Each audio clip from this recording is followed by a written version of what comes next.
Real Madrid, ce soir, pour Carlo Ancelotti et sa 300e comme entraîneur du Real. Une victoire 3-2 face à Alaves. Ce qui veut dire déjà que les Madrilènes sont toujours dans le coup en Liga. Il y a la pression de Barcelone, il y a le derby contre l'Atlético qui arrive. Voici les 3 buts de la rencontre. On les voit, les 3 buts madrilènes. Lucas Vazquez, Kylian Mbappé, on va le voir. Encore un but de Kylian Mbappé. Il s'enchaîne, Geoffroy.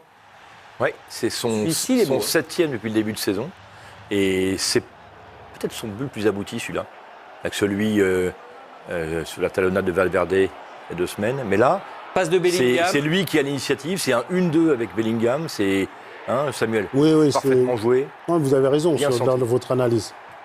C'est que il s'approprie ce rôle d'avant-centre, en fait. Les autres buts, on ne va pas dire que c'était de la chance. Il y avait des pénaltys. Il faut toujours les mettre, demander à la Casette. Et vous dire, ah oui, c'est difficile, un pénalty. Mais là, effectivement, il marque. C'est gratuit, Samuel. Non, mais pour dire que non, la Casette est un très grand joueur, oui, mais d'accord. C'est très compliqué de marquer des pénaltys. Il en a raté un. Oui, d'accord. Et là, par contre, Mbappé, il s'approprie ce rôle d'avant-centre où il doit se reconfigurer. C'est-à-dire que les 6 mois qui viennent vont définir ce que sera sa carrière dans les 5 ans qui viennent. Et là, effectivement, on le voit faire des appels comme un avant-centre, comme l'a dit Geoffroy, et voilà, on est heureux pour lui. Il est presque, ça y est, comme un Madrilène depuis quelques mois, là. On a l'impression que il a fallu aller 1 mois de transition, 1 mois d'attente. Oui, alors j'ai comparé, évidemment, parce que nous, on est vicieux.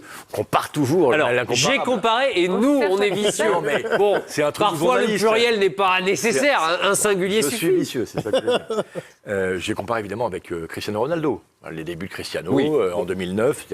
Après 9 matchs, Cristiano avait marqué... je le connais très bien, en plus, c'est pour ça que je l'appelle Cristiano. Avait marqué 9 buts en 9 matchs, dont un pénalty. Kylian est à 7 buts en 9 matchs, dont 3 pénaltys. On n'est pas loin quand même. C'est-à-dire qu'il a bien démarré dans une équipe extraordinaire, avec des talents fous, et tellement de talents offensifs, tellement jeunes, tellement féroces. On disait, et Samuel disait avant l'émission, une meute de jeunes loups, qu'il va falloir montrer les dents et les crocs, et pour l'instant, c'est ce qu'il fait. Il est en tout cas... Mais l'équipe est peut-être un petit peu plus rodée en 2024 qu'à l'époque de Cristiano Ronaldo lorsqu'il arrive en 2009. C'est vrai que parce qu'à l'époque de Cristiano, il faut le rappeler, il y avait eu un énorme changement. Le Real est en jachère. Il y avait Kaka qui est arrivé, Cristiano, évidemment, Xavi Alonso, Karim Benzema. En construction. En reconstruction. Oui. Là, l'équipe, elle est déjà... elle est championne d'Europe. Assez au point, elle a gagné la Ligue des Champions, on est d'accord. Mais, j'ai envie de dire, il est sur la bonne voie. Voilà. Le Real Madrid s'impose 3-2 face à Alaves. Vous avez vu le second but d'Alaves. Ce qui est intéressant de noter, c'est que donc Kylian Mbappé enchaîne, Colin. Oui, il est enfin lancé, le Français, avec le Real Madrid. C'est simple, il avait mis du temps à commencer, 4 matchs et 1 but, mais là, sur ces 5 derniers matchs, vous le voyez, c'est 6 buts, dont, vous l'avez dit, 3 pénaltys. Mbappé marche fort, le Real aussi, comme Carlo Ancelotti, 300e comme entraîneur madrilène sur le banc du Real, en 2 aventures. C'est vrai, est-ce que c'est le plus grand dans l'histoire du club, Samuel ? Je pense que oui. Par rapport à tout ce qu'il a fait, c'est lui qui a gagné la Décima. Oui, et c'est lui qui l'a construit, cette équipe. C'était pas facile parce qu'il y avait beaucoup d'attentes autour de lui. Il a gagné la Décima. Il est parti. Après, à Everton, ça s'est pas trop bien passé. Il y a eu le Bayern de Munich. Oui, Bayern de Munich, mais ça s'est pas trop bien passé par la suite. Et il a réussi à revenir, à se reconfigurer et à avoir des résultats de nouveau. Donc, effectivement, en 2 époques, il a prouvé qu'il était... Je ne sais pas s'il doit vraiment le prouver, mais il a réussi toujours à s'adapter, à se renouveler et à avoir des trophées. Donc oui, pour moi, c'est le plus grand qui soit passé du côté du... Alors après, il y en a... Et pourtant, il y a de la concurrence. Oui, il y en a peut-être que je ne connais pas ou j'ai oublié. Non, mais, voilà. c'est ça qui est fort. C'est qu'on a préparé d'ailleurs un petit tableau qui explique la concurrence. Il est le 2e en termes de matchs entraînés pour le Real. Alors bon, déjà, on va parler de l'actu. Là, ce soir, son Real à lui enchaîne un 39e match sans défaite en championnat. C'est le record du club, mine de rien. Et la dernière défaite, c'était il y a 1 an, pile, jour pour jour, contre l'Atlético, que le Real affronte justement chez le rival le week-end prochain. Mais sur la carrière d'Ancelotti au Real, il est le 2e, en fait, coach ayant dirigé le plus de matchs dans ce club, qui a longtemps été très instable.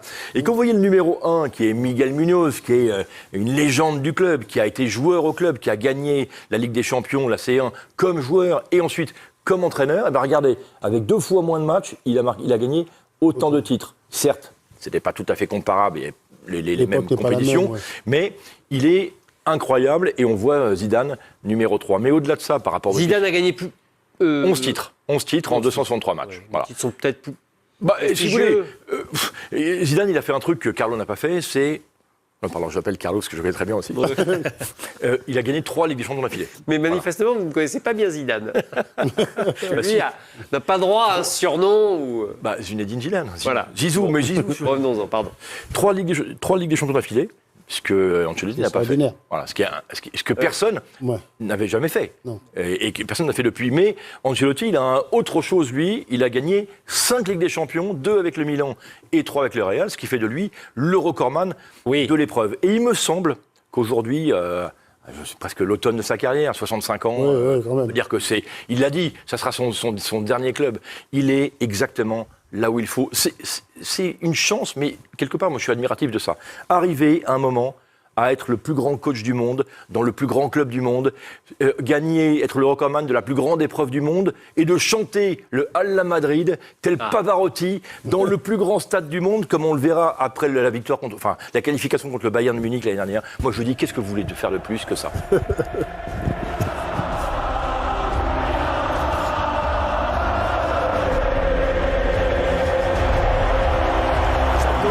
Littéralement. Voilà, c'est Vous avez raison, triomphal. c'est triomphal. Il y a un petit côté romain. C'est ça. D'ailleurs, un sacre à la romain romaine, qui vient face au public. Pourquoi pas? Et si je parle foot à proprement parler, Vicente Del Bosque n'est pas dans votre classement, n'apparaît pas. Ah bah il a entraîné moins de matchs, c'est tout. C'est juste pour Il a gagné 2 Ligues des Champions, 2 Ligas, avec une équipe, excusez-moi, faite d'étoiles, une constellation d'étoiles qui ne ressemblait pas à une équipe. Non, celle de 2002, c'est encore une équipe. C'est après que ça se dégrade. Ouais, moi j'ai hésité avec Del Bosque, vous avez raison, il ne faut pas l'oublier, il a fait des très grandes choses. Il a associé des joueurs qui paraissaient être inassociables. Et ce qu'il avait en commun, parce que c'était un grand tacticien, tout comme Ancelotti, mais ces deux entraîneurs, ils ont cette bonhomie, on va dire.